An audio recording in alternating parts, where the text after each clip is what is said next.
the biggest issue isn't necessarily the amount of info coming at us for most of our problems with productivity anyway.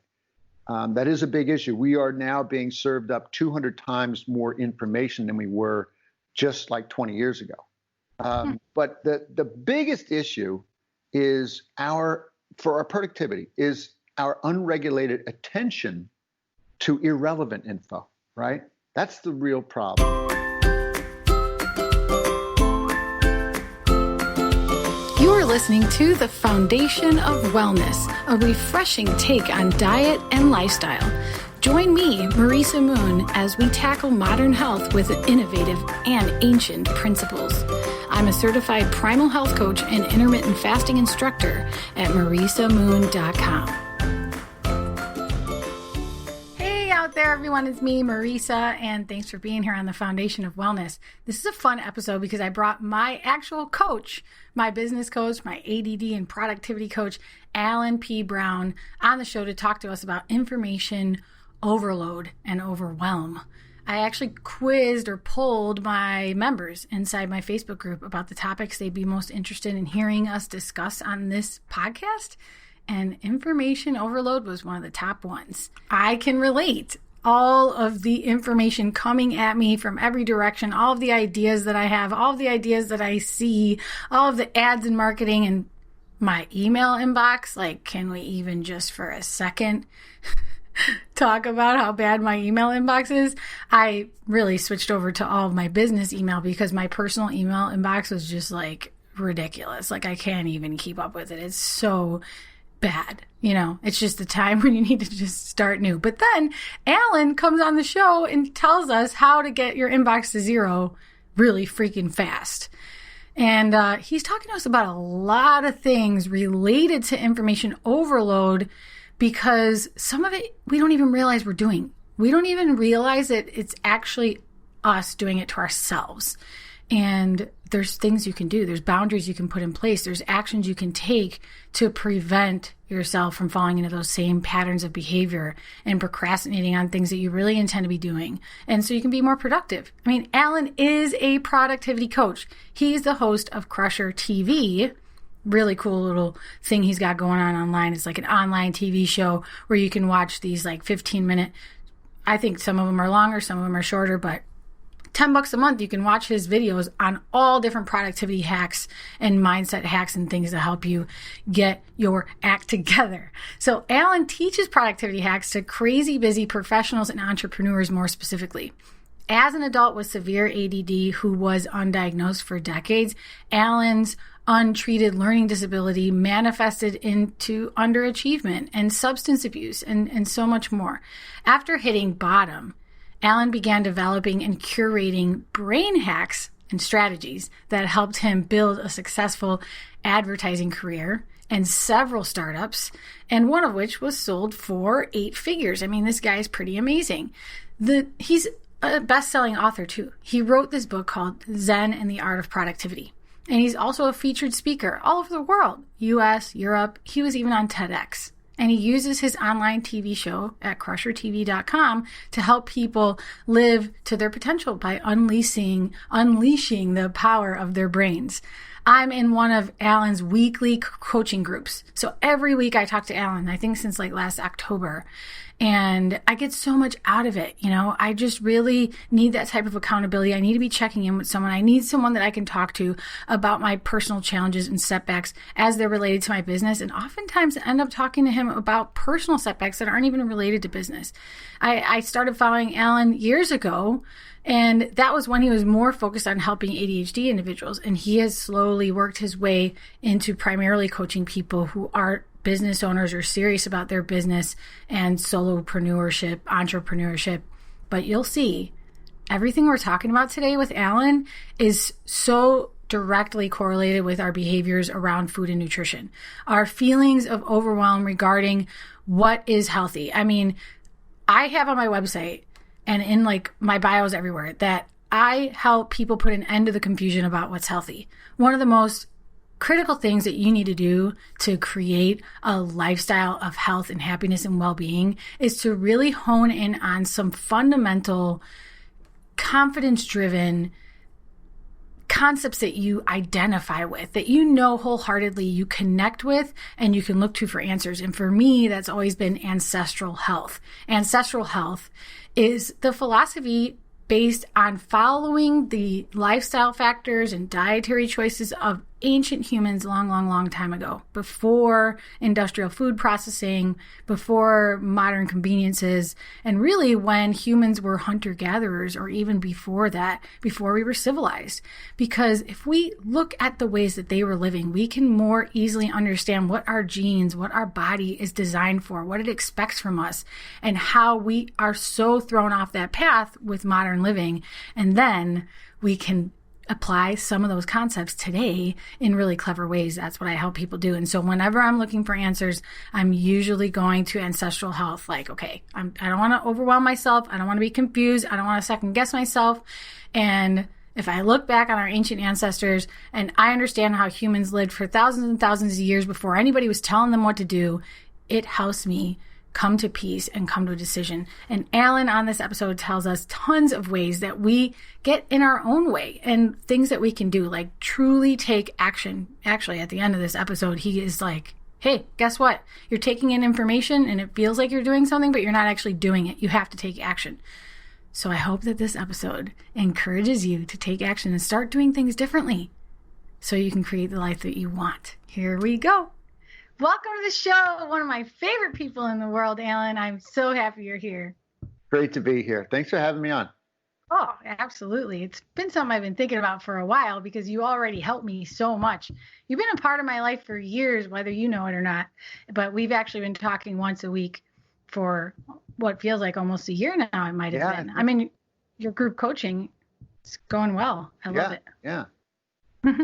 I brought you on the show because my audience really shows interest in learning how to cope with information overload in 2020. It's just overwhelming how much information we have access to, how much is like coming at us, like thanks to ads and stuff on social media or just marketing in general. And then, you know, people are hitting on our weak spots too. They're hitting us where it hurts, where we really need the help. And so we're trusting these resources and all of a sudden we're in over our heads with information and we need a break. Yeah. And I want to make sure we get, you know, at some point directly on that, you know, what's valuable, what's not. There's so much coming at me that could help my business or could help my, you know, my life generally, and kind of knowing when enough is enough. But I definitely want to get into that. But I do want to also just talk about how the information overload affects our productivity generally. Mm-hmm. And you know, talk a little bit about, you know, these frenemies of ours, you know, that the phone. He's holding up his phone. You know, amazing and, you know, detriments to our focus, our productivity, and really our general happiness, truth be told. And I'd love to share a little bit about the email inbox, which I know is central to our audience's concerns, because that's where they're getting most of this, you know, bombardment of information. And there are some mistakes that we make often, if not always, in our inbox that I don't think most folks are aware of. And I'd also like to share a couple ways to get to or toward inbox zero, which I don't know anybody who wouldn't want to get there. So I've got a couple little hacks for that. Even if you have 10,000 emails in your inbox? Yes. Guilty. Yeah. Okay. Well, I'm going to let you just go for it. I do. Okay. Sorry. No, I bet you do. I know you're good for that. I can count on you. All right, let's get started. So you said, let's talk about how it really gets in the way of our productivity, right? Well, you know, the biggest issue isn't necessarily the amount of info coming at us for most of our problems with productivity anyway. That is a big issue. We are now being served up 200 times more information than we were just like 20 years ago. But the biggest issue is for our productivity is our unregulated attention to irrelevant info, right? That's the real problem, and the one that we actually have a shot at controlling. We can control how much is coming at us, but only to a certain degree. But So I want to share why our attention so easily escapes to these guys. And I'm probably going to lift this phone and go like this about 6 times in this conversation. So I'll keep that right here in my holster. And whenever I point to this, what I mean is our gadgets, our social media, our email inbox, our YouTube searches, all that stuff, news feeds. So it's everything. And I'll talk briefly about that in just a second. So let me get into the fact that tech really is the culprit in 2 of the biggest time wasters when we work. So a couple of stats from Inc. magazine. Social media, a very slippery slope, right? A 5-minute peak at this thing, your Facebook, your Instagram, or your news feed can become a lost morning for some of us. The average worker loses conservatively 30 minutes every day to social media. Surfing the web for non-work related purposes, or we think it's work related, but it's really not, or it starts out as being work related surfing, and then we end up on some hunt, down a rabbit hole on YouTube or something, right? Right. 2/3 of workers do this each day, non-work related stuff. I think 30 minutes is like modest too. Most people are probably losing hours. I totally agree. So it's 30 minutes. So you figure 30 minutes on social media minimum, 30 minutes minimum on just non-work related surfing, not social media, but just surfing, looking for stuff. So you think about it, that's an hour a day for a normal brain. I'm an ADDer. So, for someone with my brain, it is much likely to be a much higher, amount of time. So just at an hour a day, or let's just say hour and 15 minutes a day, that's basically a full work day each week. So if we want that hour plus back, we need to first understand a few really important things. One, our gadgets and much of the software that we run on them, they're designed to be addictive, all right? The dopamine circuitry also that gets lit up when we're scrolling our news or social media, or even just deleting emails in our inbox, it's the same circuitry that lights up when a drug addict takes his drugs. And I know you're talking about circuitry in our brain. Dopamine is like this chemical in our brain that makes us seek something. That's why it's related to addiction, but it's also related to motivation and things like that, right? Correct. It's the feel good brain neurochemical, and whenever we lift this thing up and scroll or click on something, we're getting little dopamine hits. And again, it's the same circuit that I was a drug addict for a good many years, and it's hitting the same circuit that was hitting me when I was a junkie. There's a guy named Tristan Harris who is now an advocate for consumers with regard to social media and gadgets.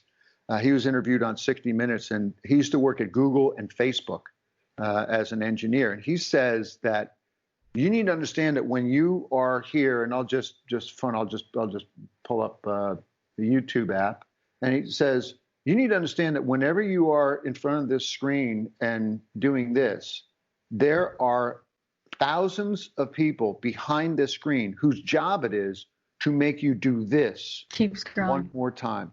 And they use some of the tips and tricks that casinos have been using for many years to get you to pull that handle on a slot machine more. But the other thing that we really need to be aware of is that these gadgets and the software, they exploit what author Cal Newport calls the principle of least resistance, right? So check this out. The fact that we will reach for our gadgets to open a new browser window or open an app to go try to find something or say hello to somebody, whatever, it is an easy and quick reward of dopamine, right? It's easy and it's quick. It also gives us this little feeling that we were accomplishing something. So, for instance, if you were to open up your emails and delete a few emails, that's what's called pseudo productivity. But it makes us feel sort of subconsciously that we're getting something done. Well, I just deleted 3 emails, or I just said hello to so and so, or I just did a little bit of research on YouTube, blah, blah, blah. We feel like it's moving us forward. Yeah, we don't even have to justify it out loud. Like when you say it out loud, we'd realize we're not really doing anything productive, but like we trick ourselves just into feeling like we were just productive. You're right. And you just hit upon maybe the biggest thing in all of this with regard to productivity is that we do this subconsciously. Yeah. We're not even, and think about this. The finishing your big, difficult project, like writing a really tough email or editing your podcast or something like that, it will eventually be rewarding, right? Eventually. But it's neither easy nor quick. But taking a quick break from that work to just check your emails or I'm just going to go see what's over here, that's quick and it's easy. And subconsciously, we have the the feeling that it's moving something forward, or that we're getting something done, or that we're getting a rest from it. And we can talk about that. But I want to go to the third kind of area of awareness that can help with this stuff, and that is being aware of the triggers that prompt us to go and grab this thing, right? So think about this, because to the point you just made, this is semi-conscious activity, right? Semi-conscious. We're barely even thinking about it. We just pick it up. We go, let me just see what's here. So you're working on a tough email or a spreadsheet, and you hit a bit of a wall, and you figure, yeah, you know what? I'm hitting a bit of a wall. Let me just real quick check my so-and-so, right? That's a classic escape. I do it all the time. Yeah, we all do it. It happened to me 3 times this morning, just when actually, going over some notes for our chat today.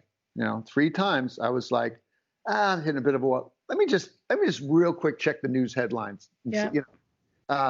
Now, most of the time I can resist because I'm super aware of all this, but most of us aren't super aware of this. But anyway, that's a classic escape, and it's semi-conscious, and you are often doing it before you even realize it. But if we're more conscious of the triggers that prompt that escape, we can better, resist that temptation. So the most common underlying triggers that lead to an escape into this, and these are escapes: fatigue, right? As I just mentioned, hunger. We're hungry. Our glycemic, or you know more about this than I do. Our brain glucose is running low. So we just, let me just, boredom. So, you're standing.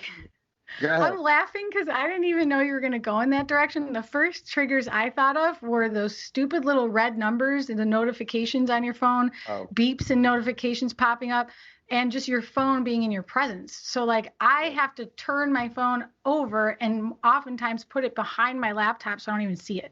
Yeah. And those are, that's actually one of the email mistakes that I want to cover. Is just alerts. We allow these alerts to be around us, even though, hey, listen, I'm just going to be focused on this really tough thing for just 1 hour. Do I really need to be aware of the email that just came in, or the fact that, somebody liked my profile or whatever? But so there's like also external triggers and internal triggers. So like you're talking about these like emotional or biological triggers. Great distinction. Yeah. And the inner ones, the inboard ones are less obvious, right? Yeah.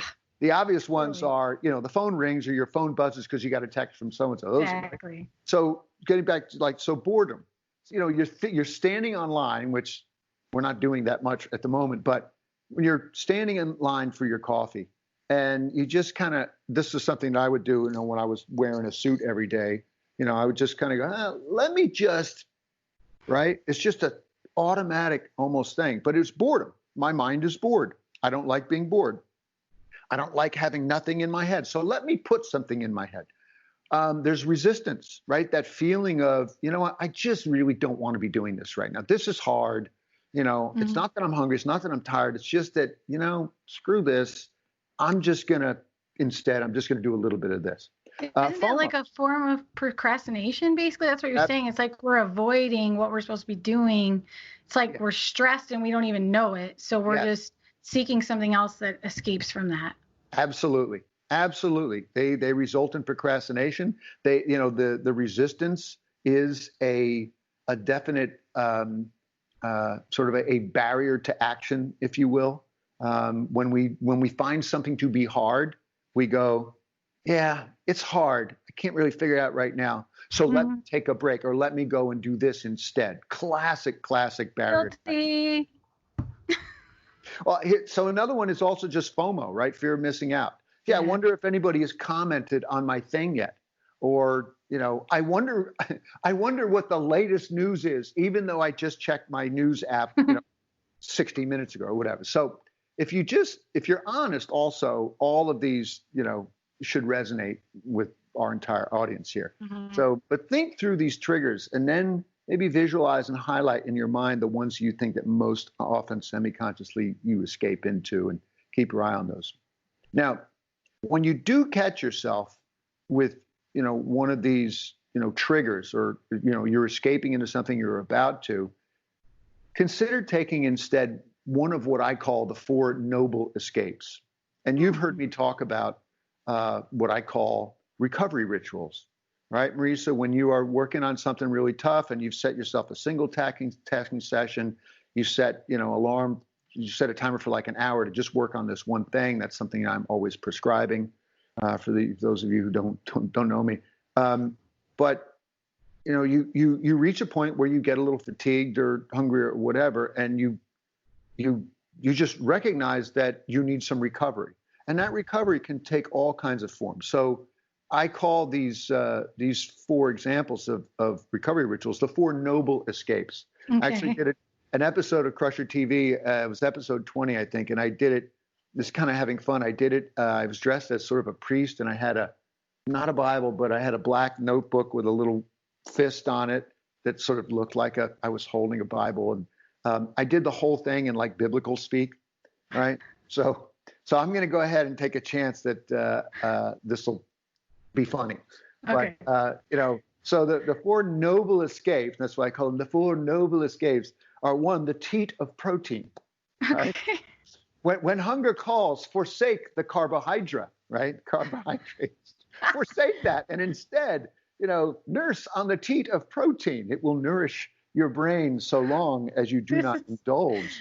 This is so Alan. I love it. Right? Wait, but this is really important for our listeners, because I don't know if you realize this, Alan, but everything you're talking about regarding productivity, like going to our phones or our gadgets to escape something or avoid something, we do the same thing. Instead of with our phone, we do it with food, snacking. But it's not protein. You just said forego the carbohydrates. So like when we're stressed or avoiding a task or burning out on something, we just mindlessly start snacking because of that dopamine that we get when we reach for the food. And I'm glad you brought that up, because protein is a really great choice if you are going to be snacking. Right. And here's another thing that you surely know more about than I do, but when our brain glucose gets low, our body will crave sweets and simple carbs, right? We'll get more of this. So when we're stressed, we will be more, that's why we will be more likely to grab some comfort food or some sweets or just a handful of whatever that will give us that quicker hit. But that's another topic, which You're absolutely right. Protein. And you know what? You can mix with your protein. I've got a bag just 10 feet away from me. I keep bags of nuts everywhere. I have a bag of raw nuts within which is sprinkled some raisins or some dried dates or apricots. So I'm getting the glucose with that fruit's fiber. It's not, it's still there in the fiber of the fruit with the protein in the nuts. And what the protein does is it extends the delivery curve of the glucose. So I'm getting protein that gives me the full tummy feel, and protein will just last you longer in terms of energy. Now there's a whole other thing about energy from fat, but I'm not gonna go there. But so the next noble escape is what I call the slumbers, right?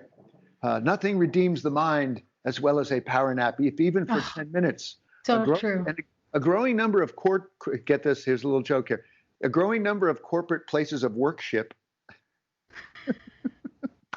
are heeding the call and accepting of the power nap in the office. Now, that doesn't literally mean that you go and you fall asleep, but you set a timer for 15 minutes and just go lie down, put something over your eyes. Even if you don't fall asleep, which I rarely do when I do this, even if you just sort of get close to that edge for a few seconds and you go, but when the alarm goes off after 15 minutes, you're like, you are renewed, you're refreshed. So this is a true. Escape.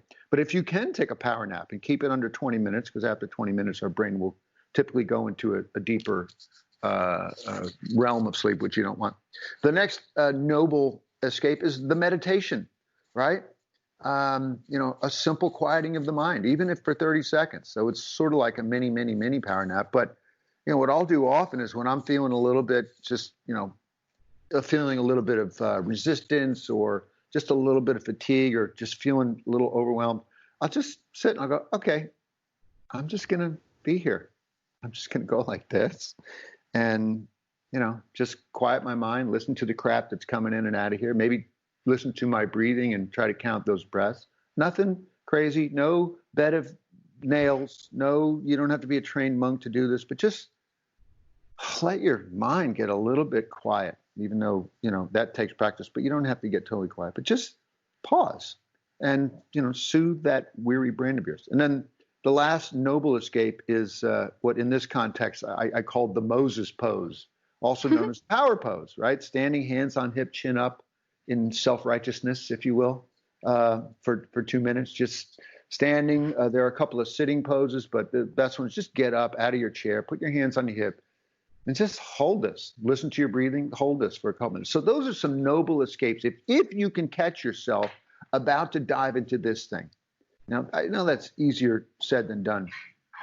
Another thing that we can do also to help ourselves tremendously. Now, these are all, so far I've been talking about the subconscious escapes, right? We just go there without even knowing it for the most part. If we can catch ourselves on our way to that escape and instead do a noble escape, then that's beautiful. But there are a lot of times that we'll go into this thing very consciously. Very consciously. You know what? I'm going to go into my emails and I'm just going to try to clear out that inbox, or I'm going to do whatever. Very consciously I say, I'm going to respond to that text from my friend and blah, blah, blah, even though it's not urgent right now, et cetera. So a thing that can help us here is if we insist on a purpose, right? So I've made a conscious decision to go into my my news feed, for instance, which I'm a news junkie, and this is a constant battle for me. But if we can be a little bit more present and intentional about it, we can ask ourselves, all right, what is the purpose of me doing this? So I'm checking my news headlines. Is there something specific I'm looking for? Or is it really just, I just want to be bathed in some dopamine? Because if we can pause and just ask that question. Now, sometimes there might be something to that, where let's say you're looking at your local news to see if that rumble, I'm in Southern California, to see if that rumble you just felt was in fact an earthquake, or if it was a gas explosion 2 doors down, So there are legitimate times to go in here when you have a real purpose. You might go into your texts because you remembered, oh my goodness, it is my dear friend's birthday and I forgot to wish her birthday, and go in there and then take care of that. That's cool.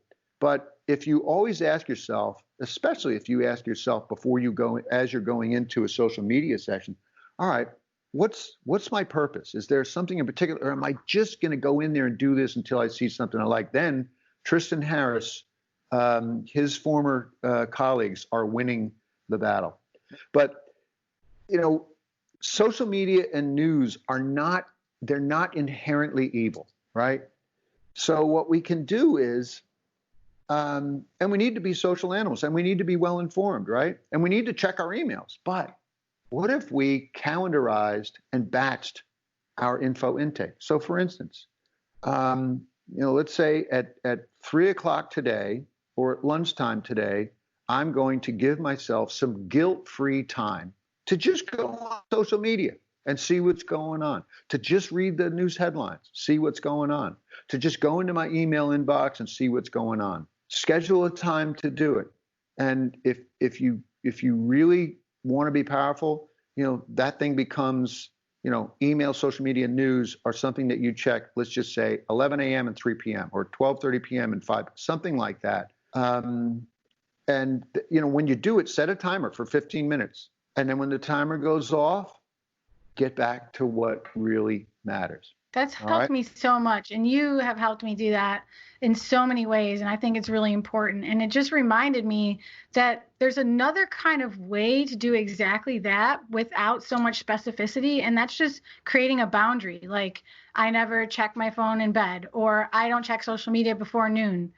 You had a couple in place for watching the news, didn't you? That's right. I had a thing where, again, I'm a news junkie. I come from a family, all news people. What I found is that, especially with the very intriguing political environment in which we're living, I would be taking a break and watching some news on TV, a little bit of news on TV. And I just realized that was really an ugly escape, because I wasn't really learning anything new. But more importantly, it was taking 20-minute chunks out of my day. And I can't have that. So what I did was I decided I made a rule. I only get to watch daytime news during the daytime while I'm eating lunch. So that was great. Okay, great deal. So I would make my lunch. I would sit in front of the TV, watch some news segments. I have the Apple TV, so I only can watch segments.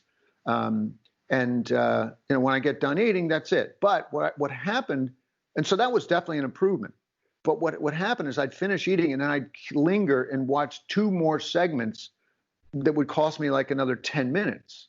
And I'd go, well, that's not right. And I actually did some math, and I'm sure I shared this with you, Marisa.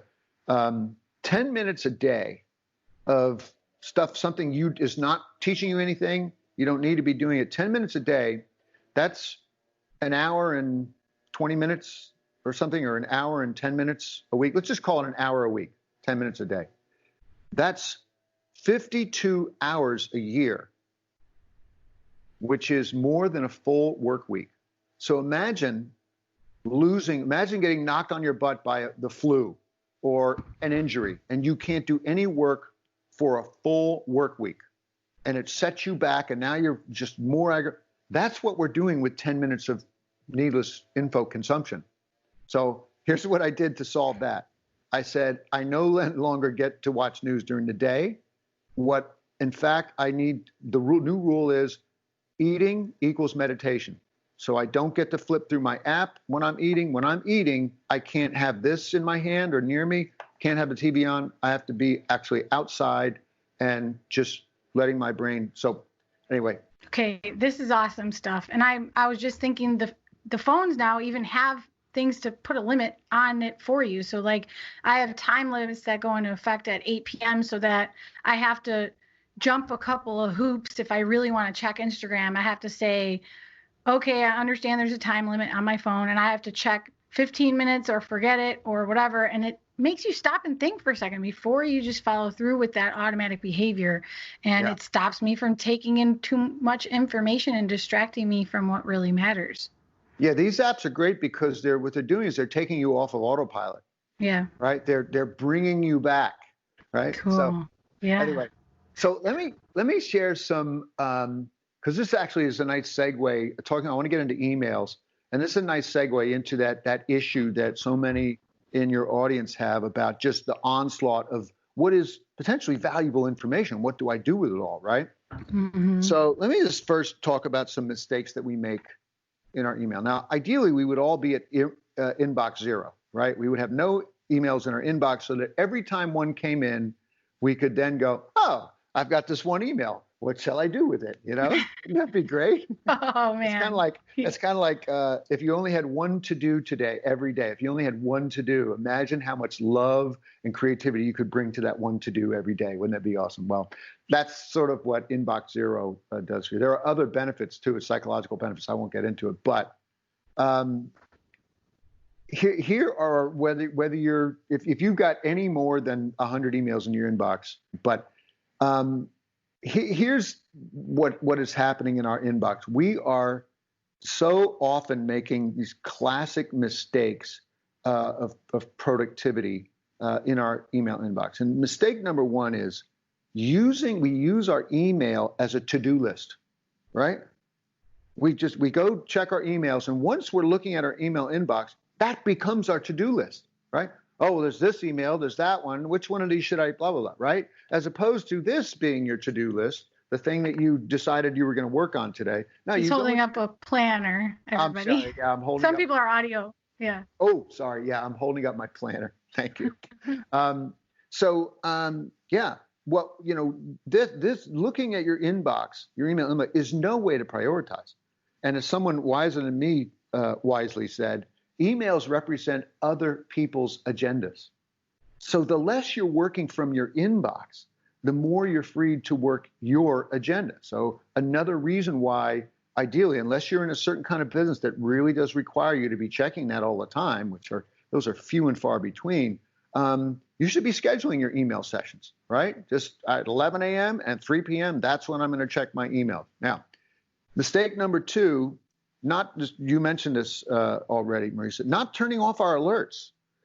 We've got these alerts that pop up on our screen, or we get a buzz from our phone, or whatever that is. There's, again, unless you're in like some very intensive customer service role, or you're an EMT, you don't need to know every time an email or a text arrives. So just shut those doggone things. And partly as a result of unmuted alerts, mistake number 3 is processing emails as they come in, right? We have this urge to look at and react to an email the moment that it arrives, right? It's novel, it's new.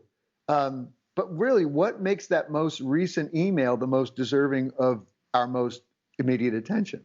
And in a world where, we're increasingly expected to be on 24/7, by clicking on and responding to emails right away, we're just feeding the expectation that we are on 24/7 because we're acting like it. So again, it's important to have some, email-free zones across our day. Mistake number 4 is using email as pseudo idea capture. And this, I think, will really relate with that issue that you were describing earlier, about, we're running our business, so we're trying to maintain our health. And there's all this, great information. Well, what we'll do is we'll use our inbox as an idea capture, meaning we'll just leave it there, not bring it to a special folder, just leave it there going, and we might even click that red flag, right? We'll click the red flag. Yeah, I'll come back to this. And thinking with the thought, of course, is, well, I'm going to come back to this. This is important. This is good stuff, and I'm going to come back to this. But when it's not categorized, when it's not put in its own folder, it's just never going to get revisited unless you are really fastidious about your email. Mistake number 5, just a couple more. Mistake number 5 is failing to PBS, and that stands for pause before sending, all right? And this is really about not sending an email that doesn't need to be sent. Every time, we are, responding to an email with okay or thanks or will do or see you tomorrow, those just aren't necessary. And every time we respond with something like that, we are actually also inviting another ripple back our way with, okay, see you tomorrow. What time is so-and-so? And then this relates to mistake number 6, which is pointless keystrokes. Most of our emails need no greeting. They don't need a sign off. Most emails do not require hope this finds you well, or how are you doing, or let me know what you think, or please don't hesitate to contact me regarding this matter. I mean, I don't know how many people actually do that, but you get the idea. You do the opposite. You'll be like, you do not need to reply. Right. I do not need an answer. I hope you enjoy. Right. That's smart. In fact, and I don't want to go off path here, but I've got an app called Text Expander that allows me to click to hit a few keystrokes that will automatically then populate a longer thing. So I have entire emails that I can type by just going semicolon KLO, which stands for something, and then the whole email will pop up. Cool. So I have a text expander that I go semicolon which is, it just automatically puts in, no need to reply. All right. That's awesome. Told you guys, he's the productivity master. And you're going to keep telling us about email, but you might as well tell them about your freebie, which is the productivity accelerator, right? Oh, yes. Thank you. Thank you so much. And look, when we're talking about information overload, mastering our media, or just staying on task, or being able to kind of sort through all the stuff we're getting bombarded with, we really need to know how to plan our day like a badass, how to run our day like a badass, and also how to not procrastinate on really difficult tasks. And those are three of the topics that I cover in what I call my Productivity Accelerator video series. These are four short videos that each teach a really important approach to your day, planning your day like a badass, running your day like a badass, etc. And you can get it at crushertv.com/accelerator, ACCELATOR, crushertv.com accelerator. Please go grab that. You won't regret it. You might even send me an email saying thank you. All right. Simple ways to control your time. Yeah, I'm just kidding. Well, you gave us tons of ideas already how to be more, I guess, intentional with our time in our inbox. But yeah. I mean, I don't know about our listeners. I have like a promotions folder in my Gmail that has thousands of emails from all of the retail stores that I've ever shopped at in my life. I just imagine that I need to spend 6 hours one day unsubscribing from everything. I don't know. It sounds intimidating. What is your solution to bring that email inbox down to zero? All right. So I want to do this in two parts. One is I'm just going to give you a way to get to inbox zero, and then another way to reduce the size on an ongoing basis, reduce the size. And then I want to dive more deeply into this broader issue of I have so much valuable information over here in this folder or in my inbox or wherever. It could even be in a hard folder on your desk. What do I do with all this information? I'm afraid not to let it go, right? So first, inbox zero, right? Here's how you do it. Highlight all your emails in your inbox and hit delete. And then go to your delete file and delete them from your delete file. I'm just kidding. I'm just kidding. That is definitely one way to get there. And the reason I like to make that joke is because I actually did that by accident one day. I deleted half my inbox. And you lived. Yeah. I deleted half my inbox and I went, oh my God, I just deleted them from the delete. Now they're gone. All right. If now's not the time, when will be? So I deleted the other half. And guess what happened? You know the answer, Marisa. Nothing happened. Nothing bad happened. I didn't lose any clients. Nobody complained. And a couple of quick reasons for that is because, one, all your sent emails have a record of emails that you've gotten, because most of them are replies to other things. All the people that you correspond with, they have a version of what they sent you, chances are. So, you know, and we just overvalue what's in our inbox. But I'm going to give you now the shortcut to inbox zero. What you do is you create a new folder called old inbox. And you just highlight all your emails in your inbox and you drag them over to that folder. They're still there. They'll still be there. And I guarantee you will rarely go into that inbox, much more infrequently than you think you will, but they'll be there. Here's the power of inbox zero, as I briefly described before. When you can see all the emails in your inbox within one, screen height, that's a very powerful, empowering feeling. It's a feeling of control, of clarity, of, all right, here's what's, now you can see all the emails in your inbox and you can go delete. All right, I'm going to come back to this. I'm going to reach, well, let's say this, you're on your email, your batching time where you're going to spend 35 minutes just on email. You will have so much more success. You will be doing the right things. You'll be working on the tougher things, et cetera. Now, here's one. I've got a whole bunch of these hacks with ways to get toward email inbox zero, but here's just one other one. Every time you reply to somebody's email, delete it. Every time you reply to somebody's email, delete their email. Why? Because you now have a record of their email in your sent box. Cool. So just think about that. Every single email that you replied to is no longer in your inbox. It's gone. Now, there might be an attachment to that email that you don't want to lose. Fine, create a folder called attachments. And then when you go, man, I really need to find that photo that she sent me, or I need to find that PowerPoint document that he sent me. Great, it'll be in your attachments folder. So there's that quick hack. Now, thanks. Let's go to this issue, which I love. This is one of my favorite issues. And the issue of having so much content, so many ideas collecting in our emails, even in our desktop folders, PDFs, right? What else? How else would you describe We're this? just coming across things it's like, we just, every which way we turn, there's somebody telling us about a new diet, a new product, a new thing that we want to try. And it doesn't matter if you're on social media, YouTube, watching TV, or talking to a friend. It's always something that makes you want to overconsume and almost like hoard ideas and never make a choice, never take action. Yeah. So there are two things here. One is, I'm going to give you the kinder, gentler one first, and I'm going to get a little tough on everybody, a little tough love on everybody.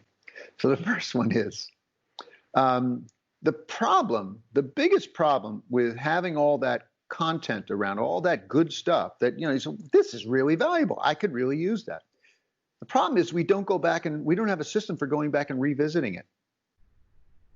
So it just stays there. Yeah. And we flag that email and we go, I'm going to come back to that. But we don't have any kind of plan to come back to it, right? Mm-hmm. So in order to better understand what kind of stuff you are keeping and whether it's valuable, what I invite folks to do is schedule a time every week, same time every week on a quiet day, or this really should actually be in, one of your mentally not the strongest time, but not your weakest time.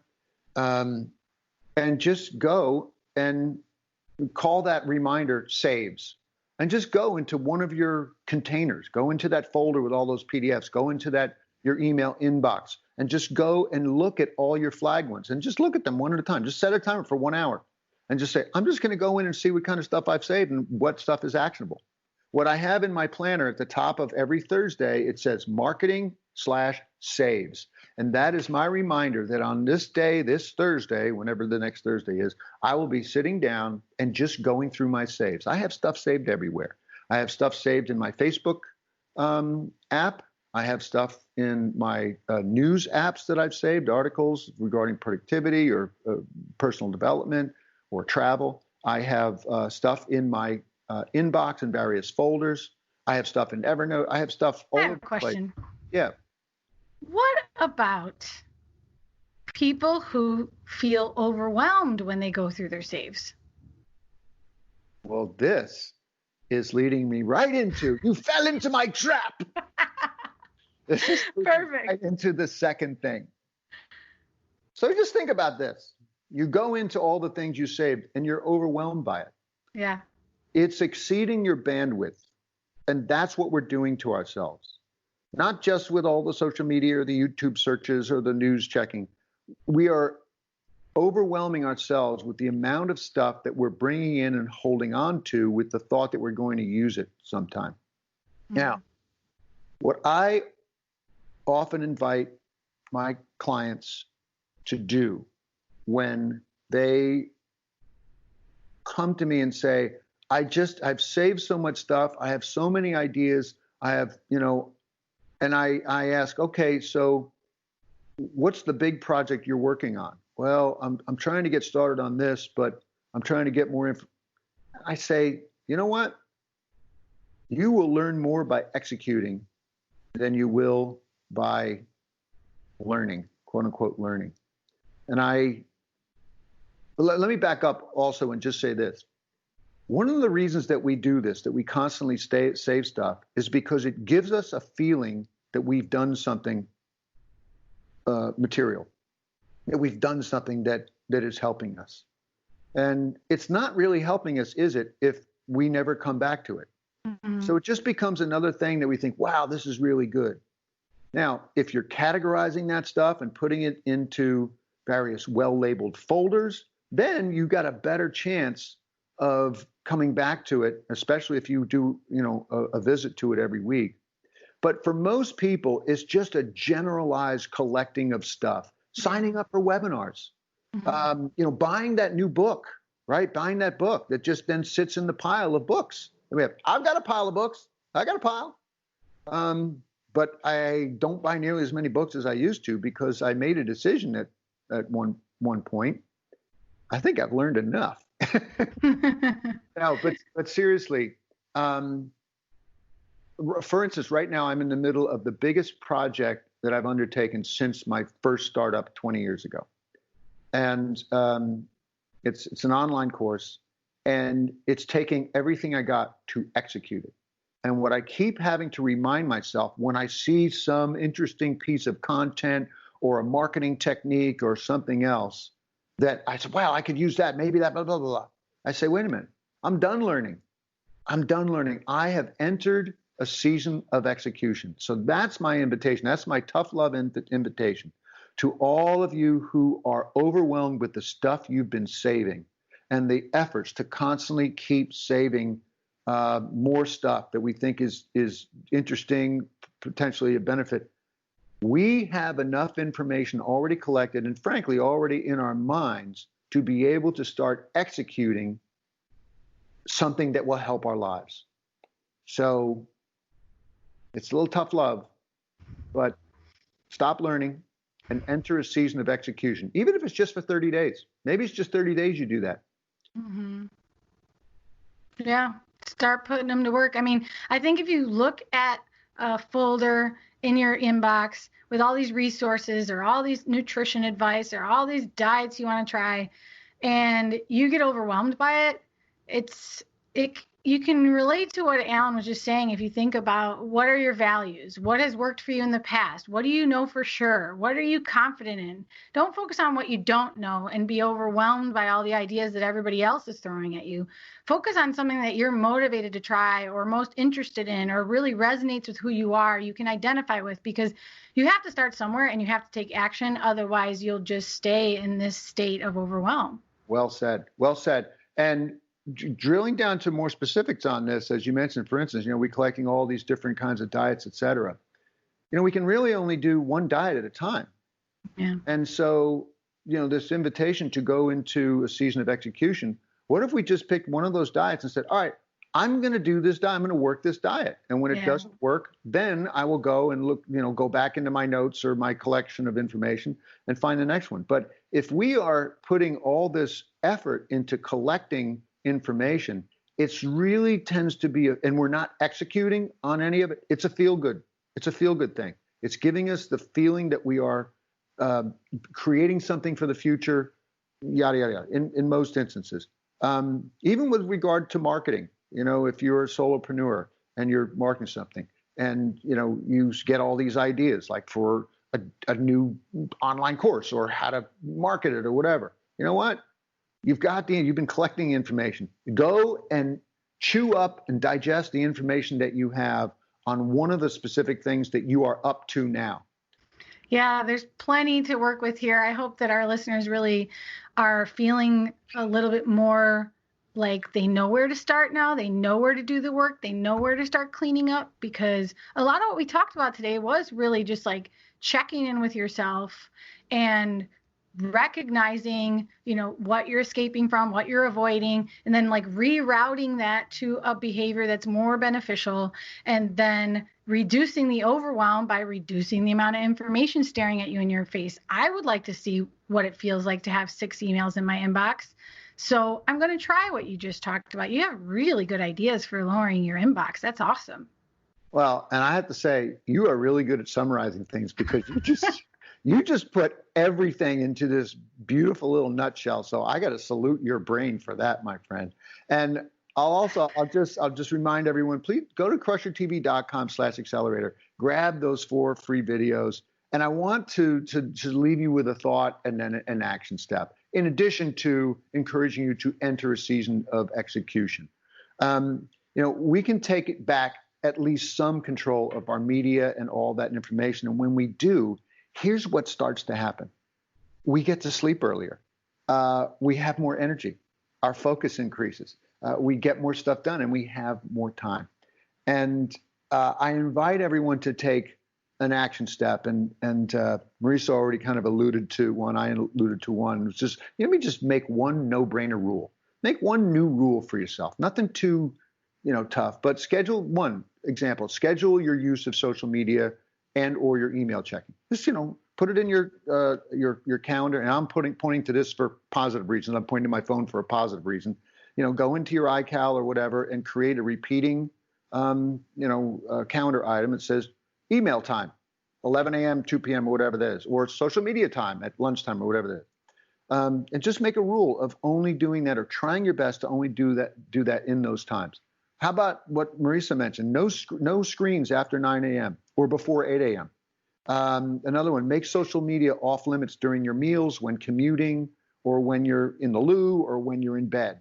So just pick or make another rule that you have that will really help you with your mastering your media and beating your overload. And by the way, when you do all this and you are escaping less into this device, into this software, you're going to have more energy left over to go into your vast library of great information and not be overwhelmed, and be able to choose something from there and put that into action. And don't expect yourself to just be able to use willpower. Turn off your gosh darn notifications, because you really don't need them, and you'll find it much easier to do what Alan's telling us actually works.